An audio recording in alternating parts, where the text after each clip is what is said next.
He protected the enemy's children. Now the Matriarch calls for him. The alarm screamed through every corridor of the Starbound, red lights flashing in angry pulses.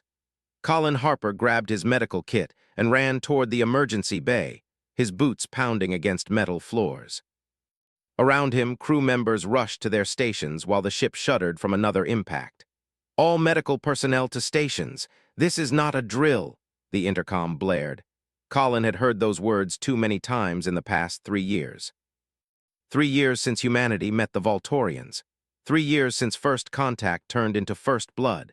3 years of war against an enemy that looked like dragons from ancient Earth legends, all scales and claws and burning eyes. He burst into the medical bay where 2 injured crewmen already waited. Nurse Peters was already working on the first one, so Colin moved to the second. Burns on the arms, nothing life-threatening. He worked quickly, his hands steady despite the chaos around him. Captain Lisa Hayes's voice crackled over the communications system. "Enemy transport vessel destroyed. Multiple escape pods detected. All ships maintain defensive positions." The battle sounds were fading now. The thundering of weapons fire grew distant. He took a breath, hoping the worst had passed. Then Peters looked up from her station, her face pale. "Colin, you should hear this. Children, there were children out there in the wreckage." "Ignore it," came the captain's reply. "We're not equipped for prisoners, especially not Voltorian ones." The elevator seemed to take forever. When the doors opened, he stepped onto the bridge where Captain Hayes stood surrounded by tactical displays. "Captain, request permission to speak," Colin said. Hayes turned, her expression tired.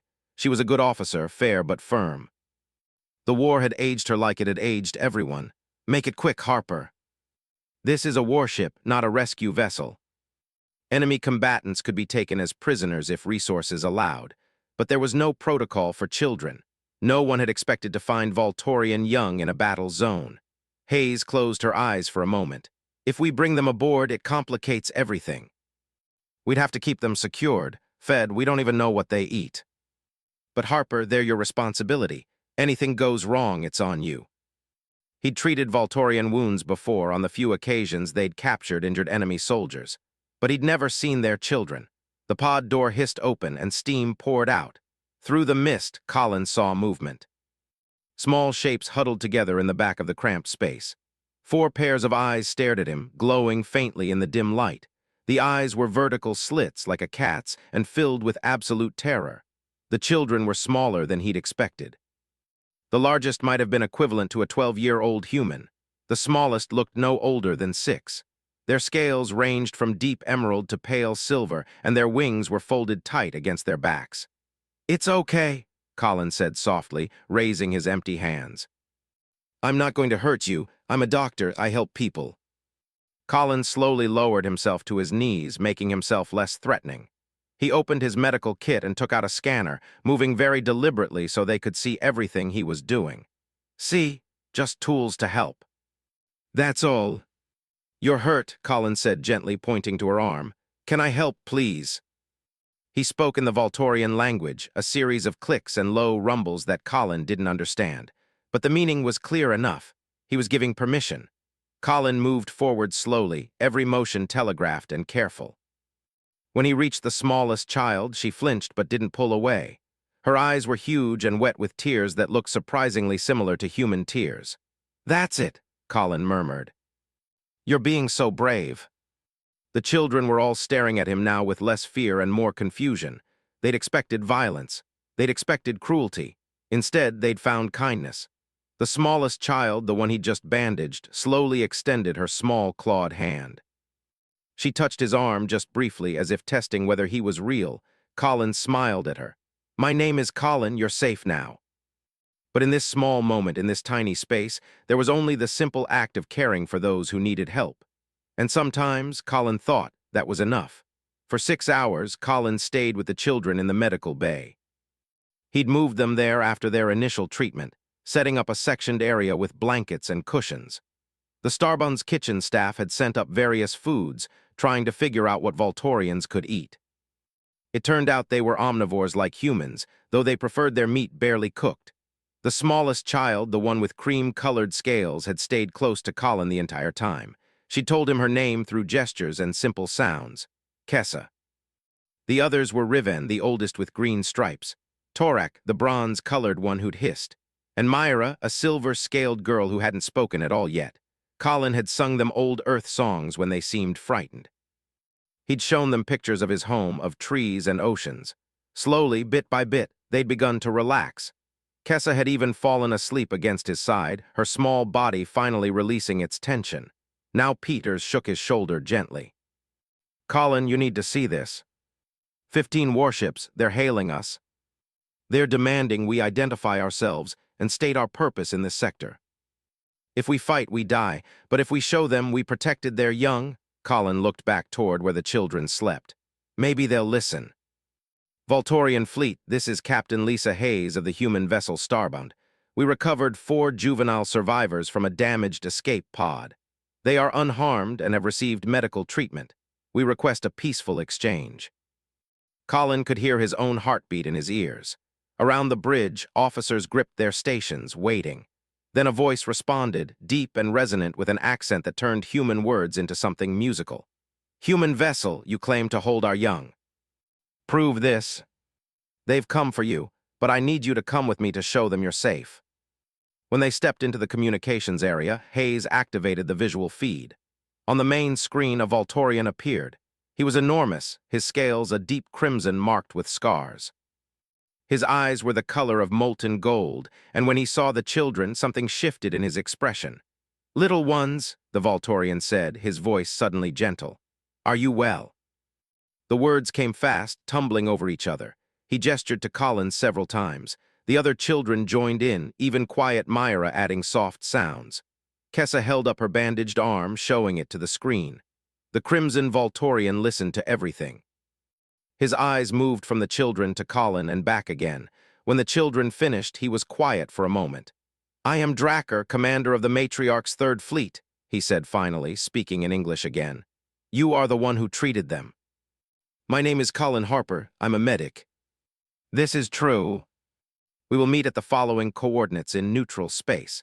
You have my word as Shield Commander that no harm will come to your vessel during the exchange."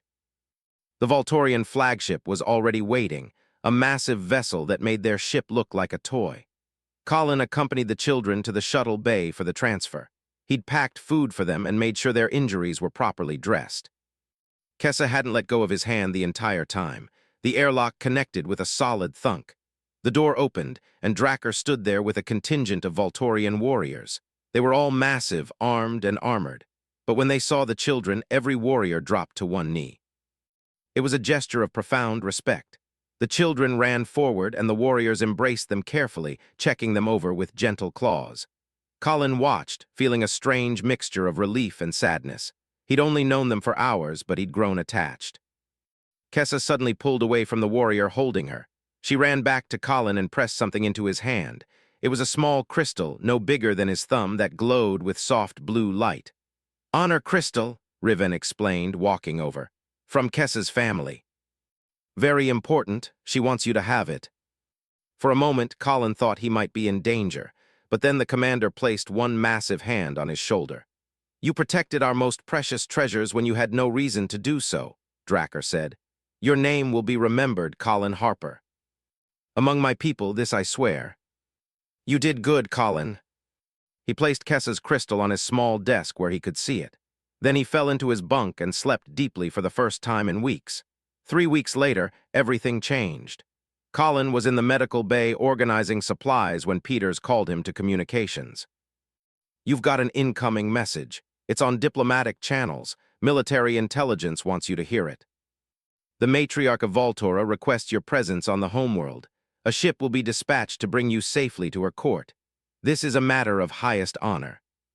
The supreme ruler of the entire Voltorian Empire, she was requesting him. Captain Hayes appeared beside him, her expression unreadable. "Well, Harper. Looks like you've got some important friends now." The briefing room at Human Defense Command was cold and gray, filled with officers who looked at Colin like he was a puzzle they couldn't solve. Admiral Pierce sat at the head of the table, his weathered face showing every one of his 60 years. "Let me make sure I understand this correctly," Pierce said, tapping the data pad in front of him. "The supreme leader of our enemy wants to meet with a medic, a medic who rescued 4 of their children 3 weeks ago. And you want to accept this invitation. She's never requested a meeting with any human, not even our top diplomats. This is unprecedented. Or worse. But what if it's not? What if this is a real chance for communication, for peace? Commander Dracker gave his word that no harm would come to us during the exchange. He kept that word. Maybe the Voltorians value honor more than we realize. You really believe that? If it's a trap, well, we lose 1 medic instead of a diplomatic team. No offense, Harper. That has to mean something. Understood. His pilot, Karen Price, was doing final checks on the systems. Ever been to Voltorian space before? Karen asked. She was younger than Colin, maybe 25, with sharp eyes and steady hands. Never, Colin admitted. Me neither. Should be interesting. She tried to sound casual, but Colin could hear the nervousness underneath. They launched an hour later, leaving human-controlled space behind. The journey to the neutral zone took 6 hours. Colin spent most of it reviewing what little information humanity had about Voltorian culture. They were matriarchal. They valued honor above almost everything. Their society was built around family units called clutches. And they regarded children as sacred, the future of their entire species. When they reached the coordinates, a Voltorian ship was already waiting. It was smaller than the warships Colin had seen before, more elegant. Decorative patterns covered its hull, etched in gold. That's an honor guard vessel, Karen said, reading her displays. Looks like they're serious about this being a diplomatic visit. We will guide you safely to Voltura Prime. As they approached, Colin pressed his face to the viewport, staring in wonder. Voltura Prime was beautiful. It was a world of deep greens and blues with vast oceans and continents covered in forests. But what caught his eye were the cities. They gleamed like jewels, built from some kind of crystal that caught and reflected light. Towers spiraled up toward the sky, connected by graceful bridges. Gardens grew everywhere, even on the buildings themselves. It was nothing like the cold metal stations and ships humans preferred. It's incredible, Karen whispered. They landed at a platform near what had to be the capital city. The structures here were even more impressive up close, massive and ancient, yet somehow still looking new. As the shuttle door opened, Colin took a deep breath of alien air. It smelled of flowers and something sharp he couldn't identify. Dracker waited at the bottom of the ramp with an honor guard of 6 warriors. But unlike the last time Colin had seen them, these warriors weren't in battle armor. They wore ceremonial robes in deep purples and golds. Colin Harper, Dracker greeted, giving a small bow. You honored us by coming. She insisted you would come when called. There is much to show you before the formal audience tomorrow. He saw market stalls selling foods and goods. He saw groups gathered in parks, their wings spread to catch the sunlight. They looked so normal, so much like any human city, just with a different species living their lives. You seem surprised, Dracker observed. I've only ever seen your people in battle, Colin admitted. I didn't know what to expect. War makes monsters of us all in each other's eyes. Inside, the rooms were spacious and comfortable, with furniture sized for beings much larger than humans, but adjusted with smaller pieces clearly added for their visit. Rest tonight, Dracker said. Eat, recover from your journey. Tomorrow, I will brief you on proper protocol for addressing the Matriarch. There are certain forms that must be observed. There was food waiting, a mix of Voltorian dishes and what looked like attempts at human cuisine. There was even a window overlooking a garden where young Voltorians played, their wings not yet strong enough for flight. Colin, Karen said softly. Look at the news feed. They know who you are, Karen said. The whole planet knows. That night, Colin barely slept. He stood at the window, watching the alien stars overhead and the glowing city below. Somewhere out there in a palace he'd see tomorrow, the Matriarch waited. The being whose word was law for billions, and she'd called for him. A simple medic who'd done nothing more than help 4 frightened children. As the first light of dawn touched the crystalline towers, Colin whispered a quiet prayer to whatever forces might be listening. He prayed for wisdom, for the right words, for the courage to face whatever came next. Because tomorrow, he would stand before the most powerful being in the Voltorian Empire. And somehow, impossibly, his actions in that meeting might help decide whether the war continued or whether peace had a chance. He touched Kessa's crystal one more time, drawing strength from its gentle glow. Then he turned from the window to prepare himself for the most important day of his life. Morning came too quickly. Colin dressed in his formal uniform, the deep blue one reserved for diplomatic functions. His hands shook slightly as he fastened the buttons.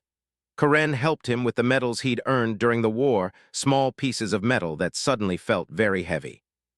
"You'll do fine," Karen said, but her voice was tight with worry. Dracker arrived precisely at the appointed time. He looked Colin over and nodded approval.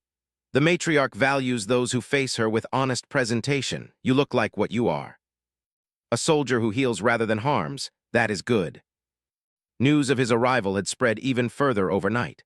The palace was enormous, built from crystal that seemed to glow from within. Towers reached toward the sky, and gardens surrounded everything with explosions of color. Warriors stood at attention at every entrance, but these were clearly ceremonial guards, their armor polished to mirror brightness. Inside, the halls were wide and tall, designed for beings with wings. Tapestries hung on the walls showing Volturian history, battles and celebrations woven in threads that shimmered. Colin's boots echoed on floors made of smooth stone that reflected like water. "The throne room is ahead," Dracker said quietly. "Remember what I taught you. Keep your head lowered until she addresses you directly. Speak only truth. The Matriarch can sense deception, or so it is said. And above all, show the respect due to the mother of our people." The throne room was vast, easily large enough to hold 1,000 people. The ceiling disappeared into shadows high above, and at the far end on a raised platform sat the Matriarch. Elder Thesha was ancient. Her scales were pale silver, almost white, marked with patterns that spoke of incredible age. Her wings, folded behind her, were larger than any Colin had seen. Her eyes were the color of deep amber, and they held a weight of centuries. Around her stood dozens of Volturians. Advisors, Colin guessed, warriors, important officials, all of them watching as he walked forward, his footsteps impossibly loud in the massive space. Then he saw her, Kessa, standing near the throne with 3 other young Volturians. Her cream-colored scales seemed to glow in the light. When she saw Colin, she made a small sound of joy, but an adult placed a gentle claw on her shoulder, reminding her to stay still. Colin reached the appropriate distance and dropped to one knee, his head bowed as Dracker had instructed. His heart hammered so hard he thought everyone must be able to hear it. "Rise, Colin Harper," the Matriarch said. Her voice was like wind through ancient trees, powerful and soft at once. "Let me see the one who protected our young." He felt like she could see straight through him, past his uniform and his fear, down to whatever truth lived in his core. "Kessa is my sister's daughter," Thesha said. "My blood." When word reached me that she and the others had been recovered by humans, I expected to hear of cruelty, of fear, of the horrors we have taught our children to expect from your kind. She paused. Instead, I heard a different story. "Tell me in your own words why you chose to save them." When I saw those life signs on the scanner, I saw children who were hurt and scared. In that moment, nothing else mattered. Not the war, not what species they were, just that they needed help and I could give it. "Even though we are your enemy." A Volturian attack on a civilian station. He heard murmurs ripple through the assembled crowd, but kept his eyes on Thesha. "For a long time I was angry. I wanted revenge, but then I realized something. My sister became a teacher because she loved children, all children. She believed they were our future, our hope. If I'd left those children to die, I would have dishonored everything she believed in." She was massive, easily twice his height, her presence filling the entire room. She descended the steps toward him, and every instinct screamed at Colin to step back, but he held his ground. Thesha stopped directly in front of him. "You speak of your loss, yet you chose mercy. You could have taken your pain and used it as justification for cruelty. Many of my own people have done exactly this with their grief." She looked past him, addressing the entire court. "This war began from a misunderstanding. A territorial dispute that we, in our pride, refused to negotiate. And humanity, in their fear of us, struck first rather than talk. And both sides have taught our young to fear and hate each other. But you, Colin Harper, showed my sister's child that humans can be kind, that enemies can choose compassion." She ran across the floor and wrapped herself around Colin's legs, holding tight. He put a hand on her head gently, feeling her small body trembling with emotion. Thesha watched this with an expression Colin couldn't quite read. She has spoken of you constantly since her return. How you sang to her, how gentle your hands were when you treated her wounds, how safe she felt with you even knowing what you were. The matriarch's voice softened. A child's trust is not given lightly among our kind, it must be earned. You earned hers in a single night. A halt to all hostilities while we attempt what we should have done 3 years ago. Negotiate, talk, find a path that does not end in the extinction of one or both our peoples. It will not be easy, Thesha continued. There are those among both our kinds who want only continued war, who profit from conflict or who cannot see past their grief and rage. But I believe we must try, and I believe Colin Harper should stand as a symbol of what is possible. A bridge between our worlds. Of his life back on human ships, of everything familiar and safe. Then he looked down at Kessa, still holding on to him like he might disappear. I'll stay, he said, for as long as you need me. Then let us begin the hard work of building peace. Instead, he'd found hope, and sometimes he thought as Kessa looked up at him with absolute trust, hope was the bravest thing of all. The first month was the hardest.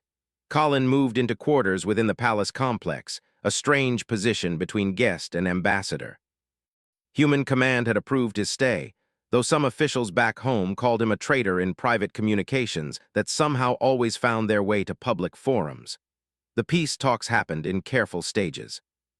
Delegations from both sides met in neutral chambers, with translators and legal experts arguing over every word. Progress was slow, painful, measured in inches rather than miles, and outside the palace not everyone was happy. Colin learned this the hard way 2 weeks into his stay. He was walking through the medical wing with a Voltorian healer named Sora, discussing the differences in their anatomies, when alarms suddenly screamed through the building. Get down, Sora hissed, pulling him behind a stone pillar. Explosions rocked the palace. Not close, but close enough that Colin felt the vibrations through the floor. Warriors rushed past them toward the source of the attack. Through the windows, he saw smoke rising from the eastern gardens. What's happening? Colin asked. Separatists, Sora said, her voice tight with anger. Voltorians who believe the Matriarch is weak for seeking peace. They would rather die fighting than live beside humans. Colin spent the rest of that day treating wounded Voltorians alongside Sora and her team, his hands moving automatically through familiar motions even as his mind reeled. When the last patient was stable, Drakkar found him. The commander looked exhausted, his crimson scales dulled with dust and stress. 3 attackers escaped, Drakkar said quietly. They will try again. The Matriarch has enemies among our own people who see peace as surrender. I don't want to be the reason more people get hurt. Every day you work beside our healers, every patient you treat, every time someone sees you with Kessa, it becomes harder to maintain the hate. That terrifies those who need the war to continue. A living contradiction to 3 years of propaganda on both sides. The realization made his role both more important and more dangerous. But he stayed, and slowly things began to change. Colin started teaching at the palace medical facility. At first, only a few Voltorian students attended his classes. They sat in the back, watching him with suspicious eyes. But when he demonstrated a new suturing technique that reduced scarring, they leaned forward. When he explained human approaches to pain management, they took notes. And when he asked about Voltorian healing methods and listened with genuine interest, the walls began to crack. Within a month, his classes were full. Students asked questions. They debated with him. They shared their own knowledge, and Colin learned that Voltorian medicine had advanced in areas where humans still struggled, particularly in treating neurological damage. What if we combined approaches? A student named Kelleth asked one day. Your surgical precision with our regenerative compounds. The patient regained feeling in his lower body within 3 days, something that would have taken months with either approach alone. News of the success spread quickly. Soon, human medics were requesting to come to Voltora Prime to learn. Voltorian healers were asking to visit human medical facilities. The exchange program that Colin had imagined was becoming real, but outside the palace walls, tensions remained high. Human ships and Voltorian fleets still faced each other across borders, weapons armed, waiting for the ceasefire to break. Colonial disputes remained unsolved. Families on both sides still mourned their dead. Then came the incident that nearly destroyed everything. A human mining colony was attacked by what appeared to be Volturian raiders. 15 humans died. The outcry was immediate and furious. Human command demanded answers. Military officers called for retaliation. The peace talks ground to a halt as accusations flew. Colin was in a healing session when Thesha summoned him urgently to the throne room. He found her surrounded by agitated advisors, all speaking at once in rapid Volturian. She silenced them with a gesture when he entered. "The attack was not sanctioned by my government," Thesha said without preamble. "But the raiders were Volturian, separatists using stolen military vessels. They seek to restart the war by forcing your people to retaliate. I need you to stand with me when I address both our peoples. I need you to be visible proof that cooperation still exists, even when extremists try to destroy it. And I need you to tell me honestly whether you believe peace is still possible after this." About the human medics who'd arrived yesterday, eager to learn. About Kessa, who'd appointed herself his assistant and followed him everywhere, chattering happily and improving English. "The people who attacked that colony don't represent all Volturians," Colin said. "Just like the humans who call me a traitor don't represent all humanity. Peace is still possible, but only if we want it more than we want revenge." Thesha spoke first, condemning the attack and promising that the perpetrators would be hunted down and brought to justice. Then she invited Colin to speak. He stood before billions, his image transmitted across star systems, and spoke from his heart. "I came here expecting to find monsters," Colin said. "Instead, I found people, parents who love their children, healers who dedicate their lives to saving others, students eager to learn. Are there Volturians who want this war to continue? Yes, just as there are humans who do. But they are not the majority. Most of us on both sides are just tired of fighting, tired of losing people we love, tired of being afraid. It won't protect anyone's children. Only peace can do that, and peace requires us to be braver than war ever did. It requires us to look at our enemies and see people, to choose understanding over anger, to build something new instead of destroying what remains." Public opinion, which had been souring after the attack, stabilized. The peace talks resumed. 2 months later, a formal ceasefire agreement was signed. It wasn't a full peace treaty, not yet. But it established protocols for communication, created neutral zones for continued negotiations, and most importantly, set up exchange programs for medicine, science, and education. Colin stayed on Voltura Prime for another 6 months, helping to establish the first joint medical academy. Human and Volturian students studied together, learning from each other. The building was placed intentionally on the border between territories, a physical symbol of cooperation. On the day the academy officially opened, Colin stood with Thesha and a human admiral named Chen as they cut the ceremonial ribbon. Kessa stood between them, holding both their hands. She was bigger now, her wings starting to strengthen. Soon she'd be able to fly. "You changed the course of history," Chen said quietly to Colin. "One act of kindness and everything shifted. It was everyone who chose to believe peace was possible. I just got the chance to go first." And Volturian healers visited human facilities, the exchange flowing both ways. The war didn't end overnight. Border disputes continued.